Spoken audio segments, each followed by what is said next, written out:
Assalamualaikum warahmatullahi wabarakatuh. Selamat malam semua. Malam yang ke-12.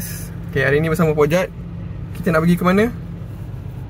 Bandar Bukit Raja, Kelang Salah. Utara. Masjid Bandar Diraja, Kelang Utara. Masjid Bandar Diraja. Masjid Diraja. Masjid Bandar Diraja, Kelang Utara. Bandar Diraja, Masjid Diraja, Kelang Utara. Lebih kurang gitu lah. Okay, sekarang kat Kuala Selangor. Apa kita jumpa sana lah. So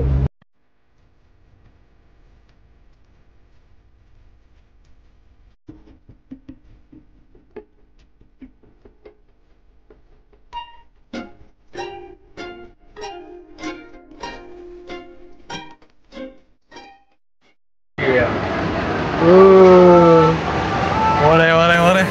Kat mana ni? Ha? Kat mana? KP Salim. Wey.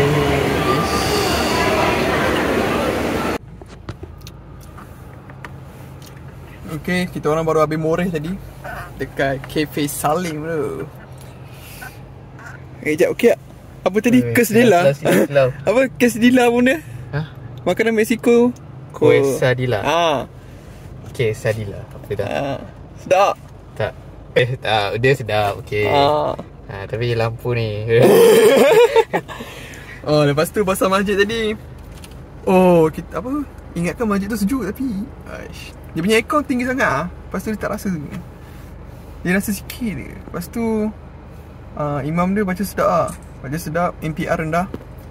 Macam biasa lah. 9 berapa? 9.30 lah. 9.30 ambil 8 lah. Lepas tu dia buat 20 lah, 23 kan. Lepas tu dia punya lepas solat tarawih tu kan, korang boleh pergi dia orang punya nama bazar. Bazar raya tu. Bazar raya nice tu. Macam-macam ada. Tapi satu je kedai menarik sebenarnya. Tapi yang tu korang kena figure mana satu kedai tu kan. Bagi korang tu je lah yang paling best. Lepas tu korang pergi Cafe Salim ni. Buka sampai pukul 3 pagi tu. Ada kafe putih pop-up store kat situ. Lepas tu dalam tu lah Cafe Salim ni. Overall yang puas hati hari ni kan, worth it lah cik. Berapa ringgit habis hari ni untuk moreh? Tak apalah, tak payah. Tapi baloi lah. Okay lah tu je. Apa, InsyaAllah kita jumpa next video. Yeah.